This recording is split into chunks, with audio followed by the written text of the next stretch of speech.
may start.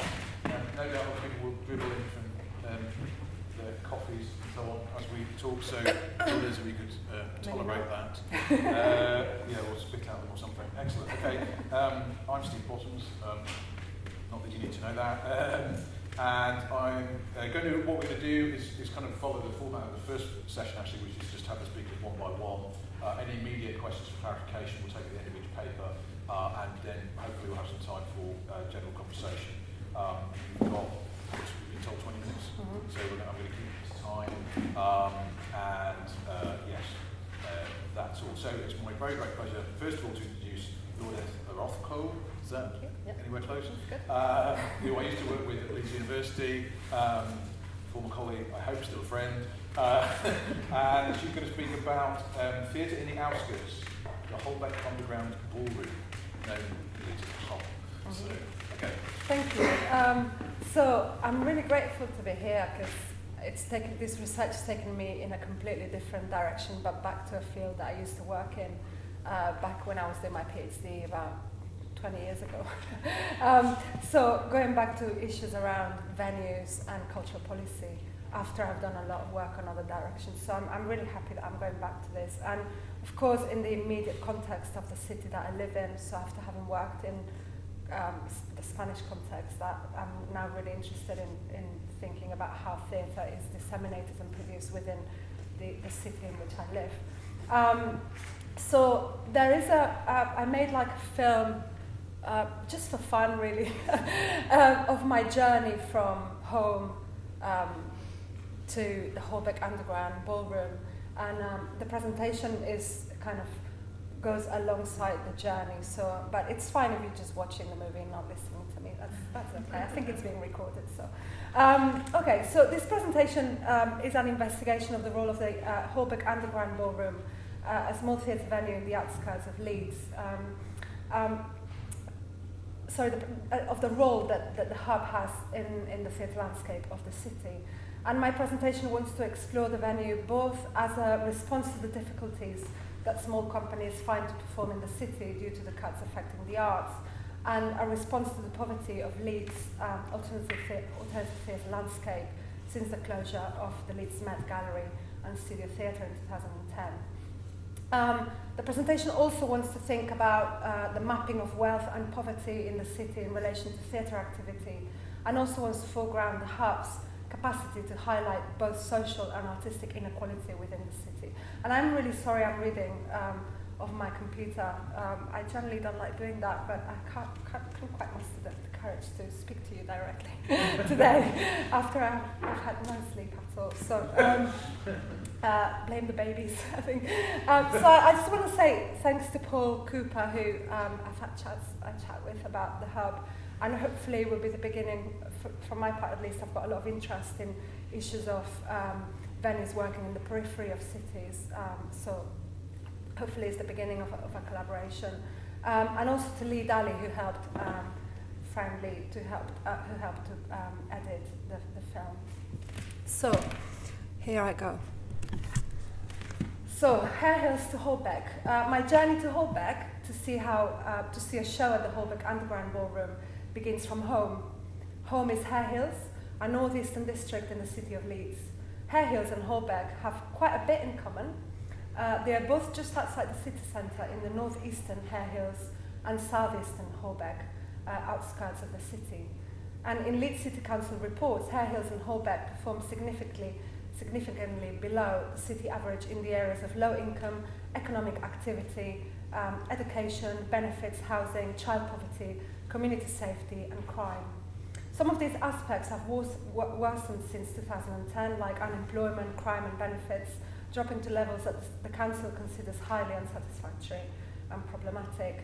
Both areas feature a high percentage of rented rather than owned homes, which contributes to their overall feeling of neglect, and a high percentage of benefit-seeking population. Child poverty is a big issue in both areas. In 2013, Hare Hills had one of the highest percentages of children in poverty in the city, 47% of children in poverty after housing costs, which is also one of the highest in the country. My local park, from where this journey begins, is often the setting for drug dealing during daylight while children play in the playground and BMX track. My local streets, which take me south towards Chapeltown, another of the city's underperforming areas, are often scenes of antisocial behaviour and high poverty levels are signalled by poorly maintained housing and homelessness. The journey from Her Hills to Holbeck takes me from the northeast to the southeast of the city across the city centre. These two geographically distant communities perform different roles in the city's imagination, but share a profile defined by poverty, drug-related crime, and prostitution.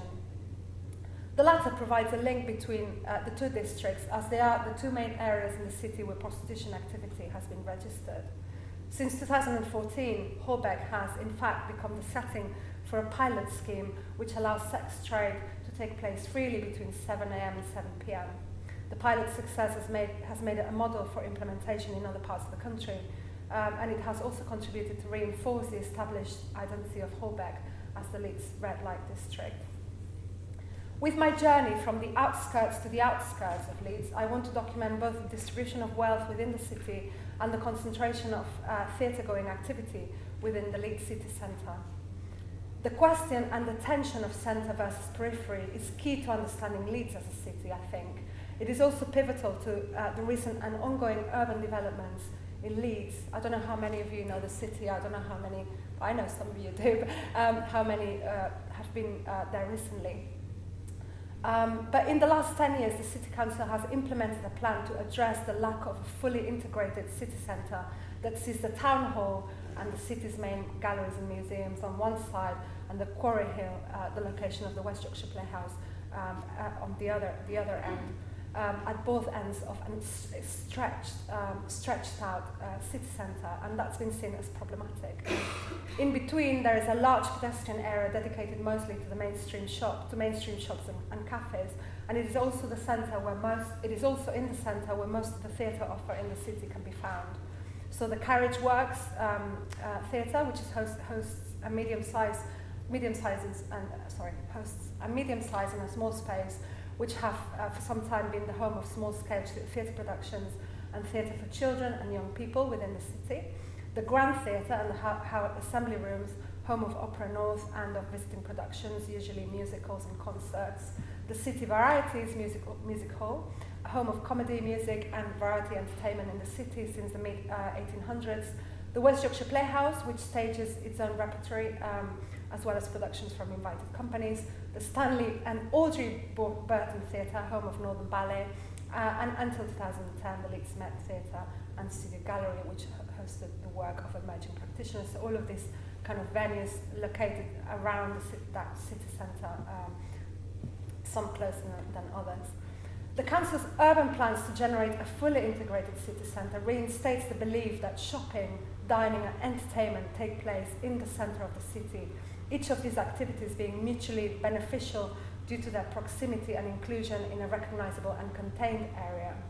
In this way, consumer behaviours stemming from a neoliberal free market economy and are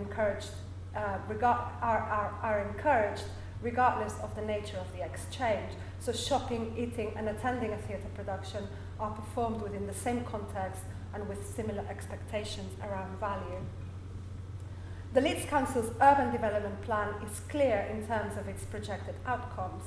In the context of severe cuts in local government since the 2010 spending review, which included 30% cuts in arts funding and resulted in a 28% cut to the Leeds City Council general budget, the city has invested its energies, and I don't think I'm the only one thinking in those ways, in transforming Leeds into a regional shopping destination.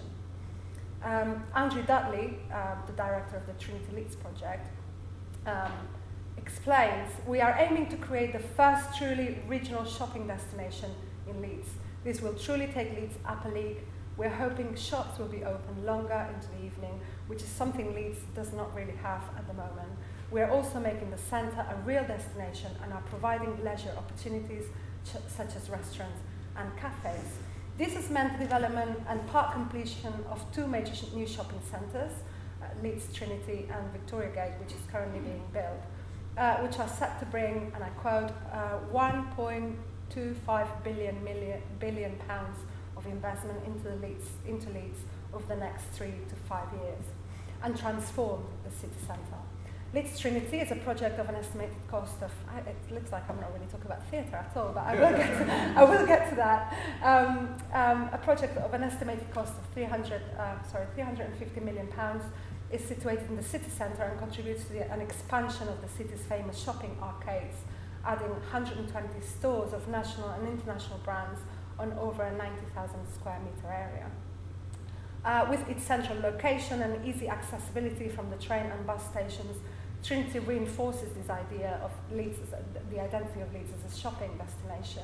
And Victoria Gate, a major shopping and leisure development with an estimated cost of £800 million, will expand the city centre towards the east and will provide a link generated once again by the shopping experience between the city centre and the now slightly isolated Quarry Hill. So I think that development is interesting in bringing the playhouse into the centre just that little bit more, but then integrating it into that kind of consumer experience of the city centre as a shopping destination. The theatre venues situated in that centre follow established models of programming, annual programming publicly disseminated every 3 to 6 months, tickets purchased in advance which ensure sales but not attendance to the productions, and timing of performances that either speak to the experience of theatre going as part of an adult evening entertainment or the pensioner school matinee, which I currently go to very often.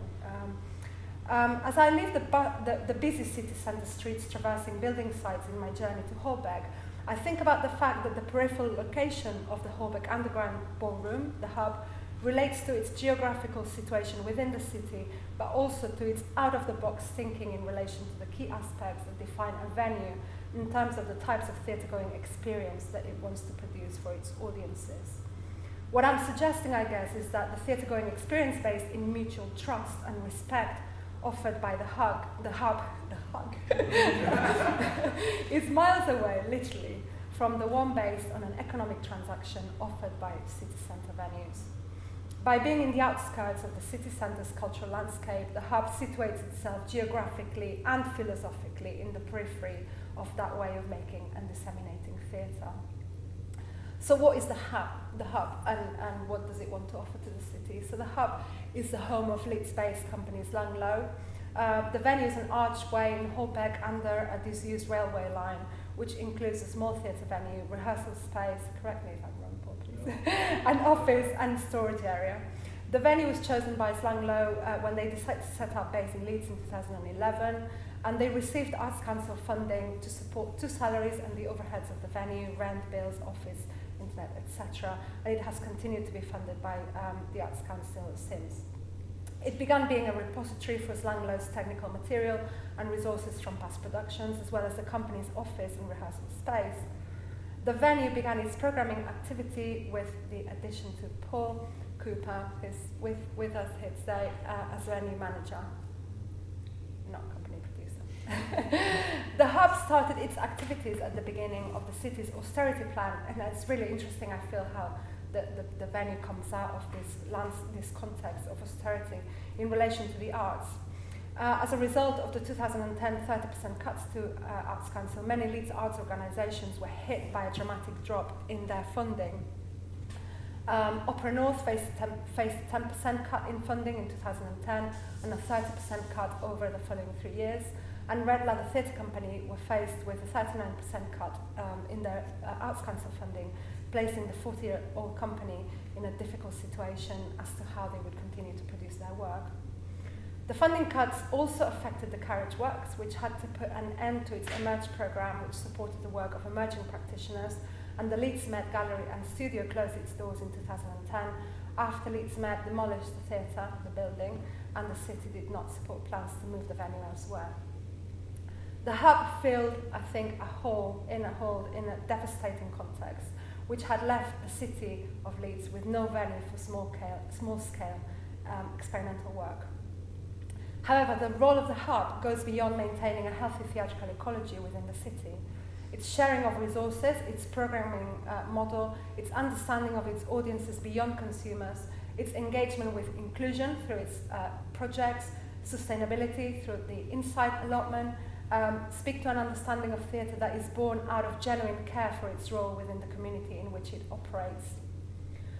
The hub not only invigorates the city's slightly monochrome, I think I'm being quite polite, theatre landscape by offering visibility to theatre practice that would not otherwise be seen in the city because it's small scale, unknown and risky in its content and representational strategies. But it also offers support to artists in the area by providing a 100% office deal to practitioners and making available the free use of rehearsal space, use of materials, in-site accommodation, and even access to a van. The latter is based on the belief that all the assets which were publicly funded belong to the public, and as such they should be used by those artists who need them. The venue is an example of genuine support which aims to enable artists to continue their work in a context of diminishing resources for the arts. In this way, for me, the hub is an example of community resilience, understood as the way in which a community has the sustained ability to use available resources to respond, to withstand and recover from adverse situations. The idea of resilience, adopted from ecological theory, has recently found its way into Arts Council discourses with the view that artistic communities will find strategies to continue their development in a context of austerity and scarcity of resources. The word does not necessarily have negative connotations for me, or not only negative connotations, but it does form part of the strategies of devolution put in place by neoliberal economies in which the individual, not the state, is asked to take action in situations of risk. This expectation that individuals are to take responsibility for global phenomena such as the financial crisis or climate change is part of what Ulrich Beck and Anthony Giddens have called the do-it-yourself biographies. Biographies that focus on the individual capacity to respond to crisis situations and find its way out of them. And this is how I think the hub functions for the theatre community within the city. The hub does this through the implementation of a particular understanding of community theatre and through a philosophy that stems from that of its managing company, Langlo. As director Alan Lane explains, the company is based, and I quote, the company is based on goodwill, on favours, on the benefit of the doubt, on creating a community of people with shared intention and mutual respect. These values of goodwill, trust and respect are extended to the ethos of the hub and applied to all aspects of its management. The programming strategies, for instance, aims to build a permanent and sustainable relationship with both artists and audiences. For its audiences, the hub advertises the programming on a monthly basis. So you keep in touch with what's going on in the venue rather than getting a program that kind of lists, a 6 month program that you book tickets for and then disengage with the venue altogether. So I think what it does is create this kind of constant dialogue with its audience that is really valuable. For the artists, it offers an opportunity to present their work within a city that had previously not allocated a venue for their work. The ticketing system is similarly based in mutual respect. There's no booking fee, no financial transaction before the attendance to the performance. Tickets are booked via an email and reserved for the audience with the trust that they will turn up to the show. And I find that this really telling, actually, that a ticket is reserved with no fee in the trust that you will go, and that there is that trust put in you, and this, the way in which you respond to that is by going, because you've been taken care of in those ways. This to me speaks to a different model of understanding the audience-venue relationship in which the venue really cares about its audiences being there and expects the audience to respond with the same level of respect. Another interesting feature of the hub is its decision to adopt the pay what you decide policy.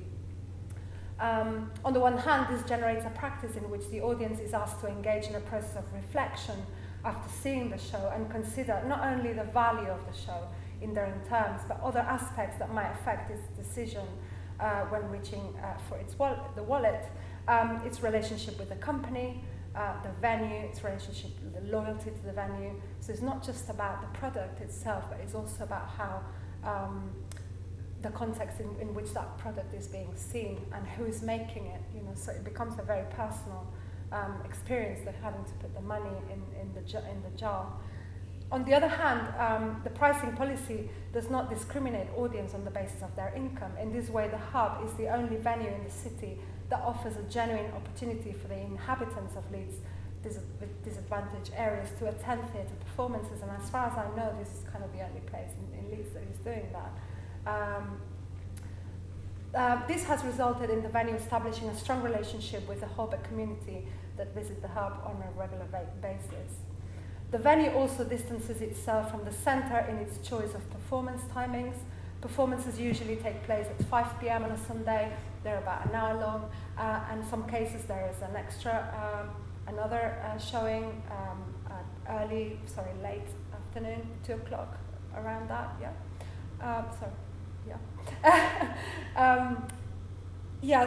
So again, you know, in the thinking of the timings, I think there's thinking about the audience, you know, and how that might help them.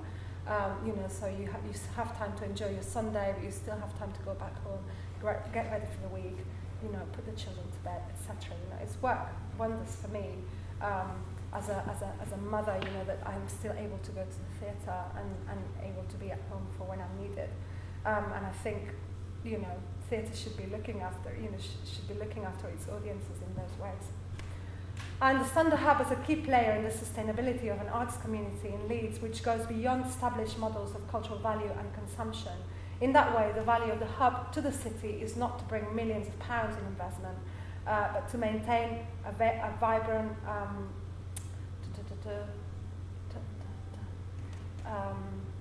and diverse theatre provision in Leeds and the Yorkshire area, as well as to play a part in the maintenance and growth of theatre practice through the support of emerging artists and the generation of young and new audiences.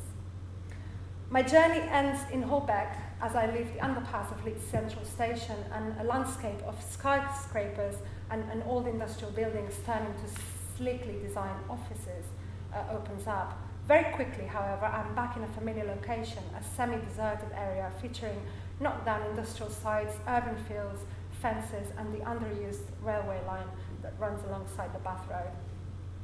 Under the arches, there are garages and the Hub.